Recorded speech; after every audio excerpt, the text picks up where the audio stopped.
is to try to understand the history that will shape the relations between the two main competitors in the sense in North America, the British and the French.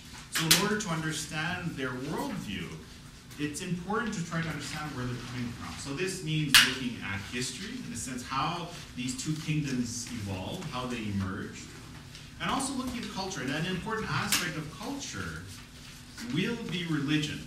So in a sense, how did the official religion of England how did it come to be Anglicanism? What is it? How does it fit into, the Protestant, Reformation?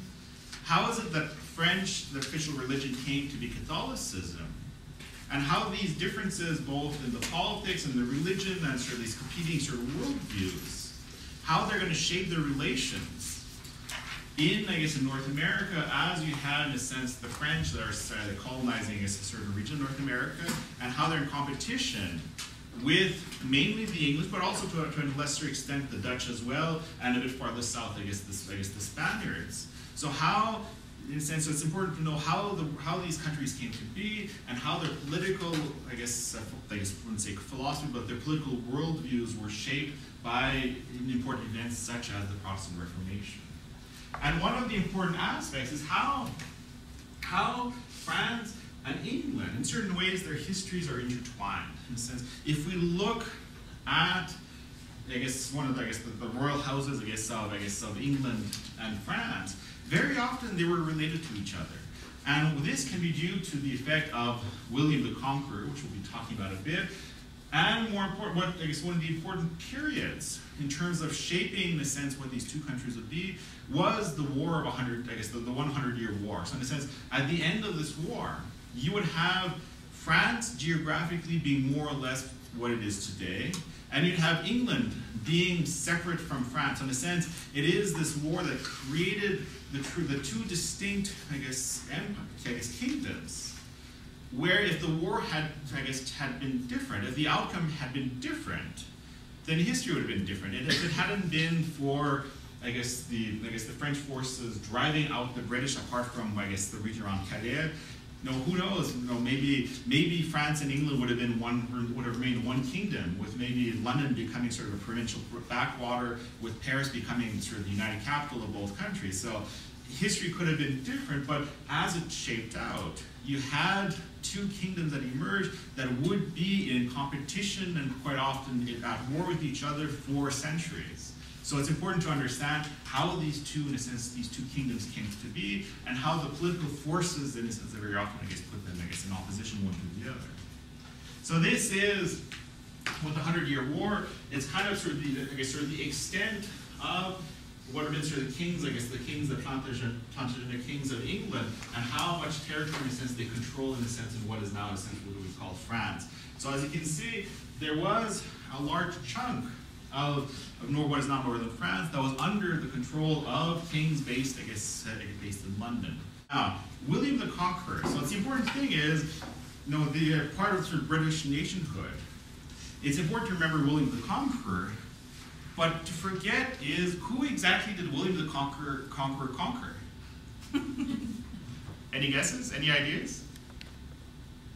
The Anglo-Saxons. Exactly, England. So William the Conqueror was a Normand, leaving sort of what was the territory of northern France, crossing the Channel, and conquering England.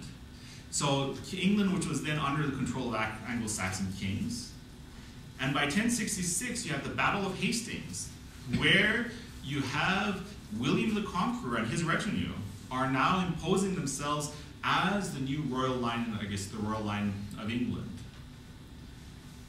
And a few things about William. The name would have been Guillaume, because William was a Normand. The Normans are actually the descendants of what we would call Vikings, in a sense. In the 800s and 900s, you have, the Viking raiders leaving, in a sense, northern Scandinavia, and sailing southwards and attacking places such as England, attacking Ireland, attacking much of, even going to the Mediterranean and northern France. And what you have is in the, I guess, in the roughly the year 900, it's the, I guess, the kings, emperors, I guess, of France said, here, take a chunk of the territory, establish yourselves, and fight off any others, I guess, of the Norsemen that come south. So in a sense, so you have a group, I guess, that comes north, establishes themselves as the nobility of this region, I guess, of France, and is partially assimilated. So in a sense, or is largely assimilated. So I guess in this region, you have Latin that's evolving into what would eventually become, sorry, I guess it would become French. So the Norsemen, i.e. the Scandinavians, come down, adopt the language of the region, and start speaking what we call, is called Norman French. However, there are a few words there are a few things that they pronounce differently. And the Norman French, one of the things they had, I guess, difficulty pronouncing was the G sound.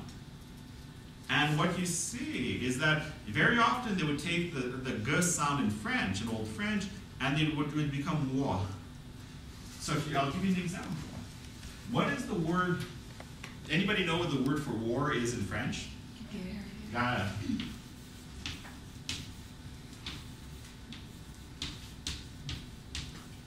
So take the French word guerre, put in a wa sound, and what do you end up with?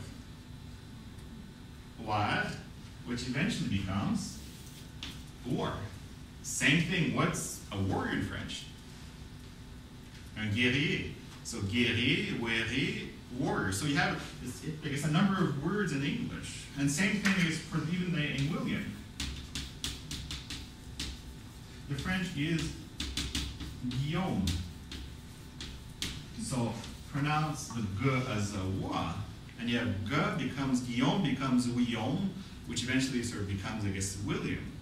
So, and this isn't only limited, I guess, in these sounds.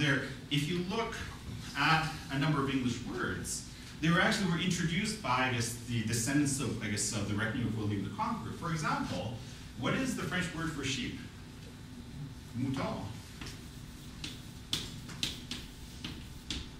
What is the name if you take that sheep, you kill it, and you serve it on a plate? Mutton. So again, so mouton becomes its sheep when this is basically the Anglo-Saxon peasant brings it to the castle. Once it's served to the, in a sense, to the lords who are, I guess, of the Anglo-Norman, so the Franco, I guess, the Normans, it becomes mouton. So hence the sheep becoming mutton. And we can see same thing with beef. No, French bœuf, and you have a whole lot of these examples of words that are being introduced because the Normans were, I guess, these Scandinavians who assimilated to the local language and then introduced a lot of these words and pronunciations into, in a sense, I guess, in Old English, that eventually would become, I guess, what we would call sort of just more the Middle English, I guess, of Chaucer and others. So you have the symbiosis. But why is this important is because even though William and, I guess, the retinue conquered England and established this new royal line, they never completely abandoned their claims to, in a sense, I guess, in what is now France. So you have, in a sense, they are in England and in other regions, but they're also present in, I guess, in the peninsula, I guess, in the European peninsula, in France, and they, in a sense, so they have, in a sense, claims to territories across the Channel.